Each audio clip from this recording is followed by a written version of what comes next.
First, I want to say thank you so much for Dr. Simonson and downloading that beautiful information you gave him. Yeah. I was there, and as I listened to the Genesis, it was beautiful. Yeah. Everything that you said today was just right on time. So, step 1, step 5, I was in a step 5 moment, and I was recognizing, oh, wait a minute, this is a step 5 moment. I don't have to get all caught up in this. And then I found myself jump over to step 1 because I kind of lost it, and I allowed it to take over my emotions. And well, don't psychoanalyze that, and don't explain it, and don't try to justify it. When you say, I'm not as good at step 5 as I want to be, but the reason I was in step 1 was this reason and this reason and this reason, we say, blah, blah, blah, blah, blah, blah, blah. That's not helpful. So say it in a way that's helpful. I'd like to determine. I'd like to be aware of whether I'm in a step 5 or a step 1 moment, and both are okay. I just prefer step 5. I do. And that's exactly what I felt like. Yeah. I prefer step 5 and the fact that I recognize it, and then I could choose my thought. And what I'm trying to get better at is recognizing the difference between... But hear this. Hear the difference. When you're in a step 5 moment, that means you're already tuned in, tapped in, turned on, because you practiced the receiving mode in step 3 and step 4. Now you've got the momentum going. So you're tuned in, tapped in, turned on. And now what you're receiving is the perspective that your inner being is having about the very contrast that you are now witnessing. And your inner being, first of all, adores the contrast. Next of all, realizes the value of it. There's no resistance then. It feels good. This is how contrast feels good. Can you imagine you're a painter and you've got your palette of paints and they're all lined up on the palette, and here's your canvas over here, and there's all this variety, and you say, oh, no. I do not want all this contrast. I choose one color. Well, what a limiting painting that's going to be. That's not going to be a satisfying painting at all. Contrast is variety. Resistance is something else altogether. And step 1 moments often are those resistant moments where you make some of the contrast unwanted and push against it. And so instead of it going away, it just comes more. Where a step 5 moment is realizing that there's contrast and you can choose from it the colors of the palette that you want. And I guess where I'm getting confused at is I'm seeing that I can choose, right? But I guess I'm getting in the way with when I'm choosing, like, wait a minute. Well, a lot of you are too much in your head. And part of that is because as you come into this teaching and you want to be a deliberate creator, we've talked about so many things and you're trying to do them all at once. What we really want you to do is to realize that you took care of it in step 1 and we took care of it in step 2, and now it's time for you to just chill and find out what you can let in. And stop trying to justify the good that's coming to you through the behavior that you're offering. And most of all, stop paying attention to what anybody else thinks about what you're doing. Okay. Step 1, contrast caused me to put it into my vortex. Step 2, it's your job to take care of the rest. And we are so good at our job. You should see. You should see the steady attention that we have on what you want. And you should see the cooperative components that have come.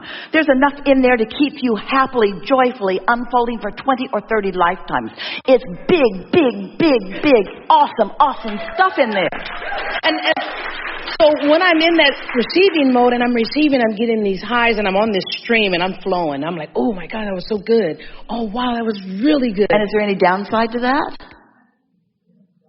Is there no? Well, it felt like you were leading up to something. What it was so good, and I want to be better practicing the flow. That's it. I just want to continue practicing the flow, and we give you permission. Being happy. I understand that. I'm looking at being happy. We can't convince you that you deserve being happy. You've got to show yourself that you can be, and then just be it in the next segment and be it in the next. Esther discovered that she could not just be happy, she could be joyful in her closet getting ready. And then she discovered that she could be joyful in her editing of the recording for the Twice Monthly. And then she discovered that she could be joyful in her gathering her clothing and taking it to the dry cleaners. And then she discovered that she could be joyful in putting fuel in the car and getting it gassed up. She discovered that there's not joyful things to do and not joyful things things to do. There's just under the influence of joy, and therefore what I'm doing is joyful, or not under the influence of joy, and therefore what I'm doing sucks. There are people on vacation at the swimming pool fighting with each other. The last person I got in, that's the part that I think I was missing. How to be joyful in that moment now, no matter what is coming to me. And that just lit up for me. You just got to play with it until nothing else will do. You've just got to have enough joyful moments. One of the early things that would come up in gatherings like this, people would say, as we would encourage them to meditate and allow their vibration to rise, we would say the thing that you're most going to notice is your sensitivity to your alignment is going to be keener, which means when you're in alignment, it's going to be sweet, but when you're not going to like it so much. It makes you more sensitive to what you're doing vibrationally. This sensitivity at first might be a little uncomfortable, but once you calibrate it, once you notice thought and feeling, and you get better at directing your thought, and what you discover that the better at directing the thought is not directing the thought, it's putting yourself in a position where you can receive the thought. It's a big distinction. Just decide that in this segment you're going to receive and that it's going to feel good. And stop thinking so hard. You know when you think hard, sometimes after a gathering like this, you'll get together with friends who are here and who understand, and you just talk yourself into a hole. Just trying to figure it out. What'd you learn? Oh, I learned this and this and this. Well, just give it a rest. There are just a few things that you want to know. Do you accept that there is a vortex? Yes. Do you accept that your inner being is there and tending to it? Yes. And that everything that you want is all in the state of becoming? Yes. And that your work singularly is to tune into that? Yes. Well then, what's the big deal? What's the big deal, really? Stop letting things outside of me influence. And you know why you do that? Because you feel like you don't know this completely, but we do.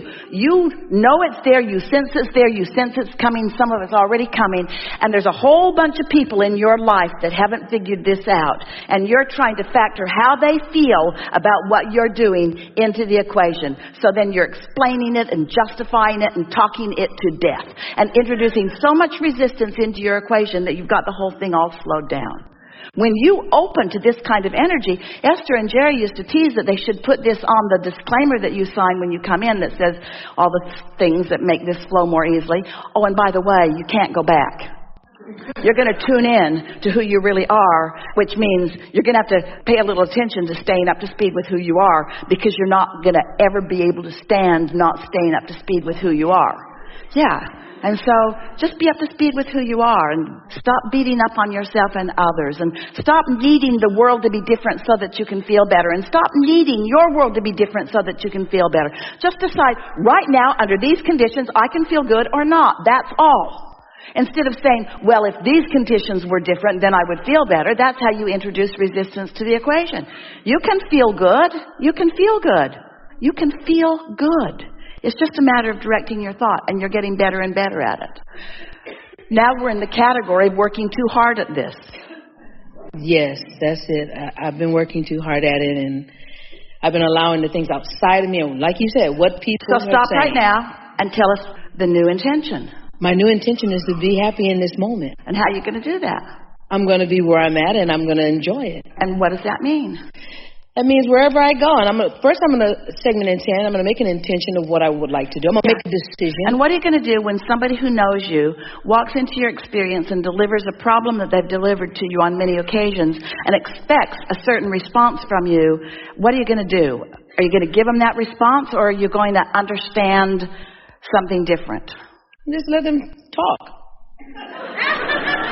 I don't want to be a part of it. But you know what that right there depends on? It depends on how tuned in you were when they came. Exactly. You got to get out ahead of it. Because if you didn't get out ahead of it, when they walk in, you're going to go right where you always go.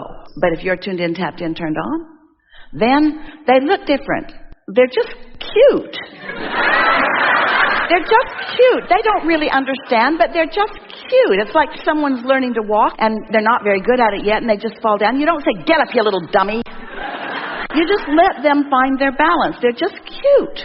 They're just cute. They're finding their balance, and they're watching you walk. That's why they even want to walk, is because they're watching you.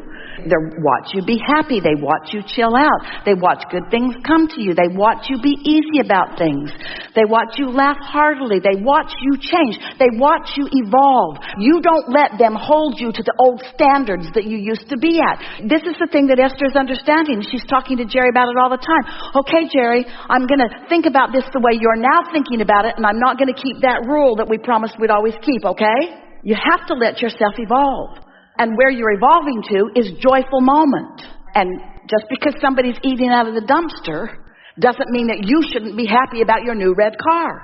This is a really good time for a segment of this.